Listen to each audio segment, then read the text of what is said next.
Wato ainihin ku subribiɗe mana subscribe sannan ku danna wannan.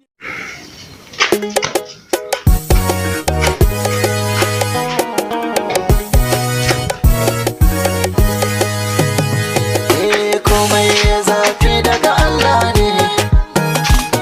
Kai komai ya zafi daga Allah ne. Mu roƙi ilahu ya sassauta. Lallai ba ana ka shaye-shaye ba. Hai baba wani shaye-shaye baba.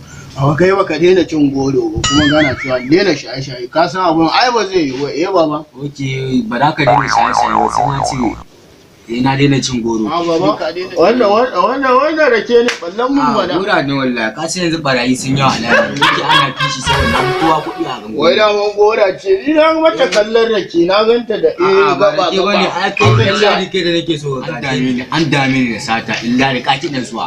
Kai da nake so salamu alaikum wa alaikum. Wai da mun baba na ma sata.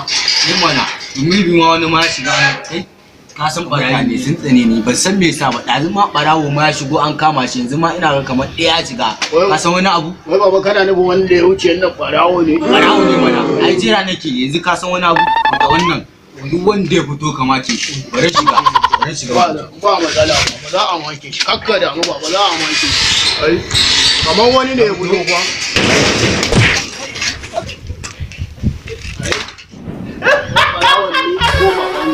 kai naga kaman ai baba ne wannan ai naga kaman baba kai barawo ne wannan yadda aka yi barawo kai baba ne idan wannan ne farkon ziyarar ku wannan tasha kar ku manta ku danna mana subscribe sannan kuma ku danna alamar ƙararrawa domin sanar da ku shirye-shiryen mu da zarar mun dora a wannan tasha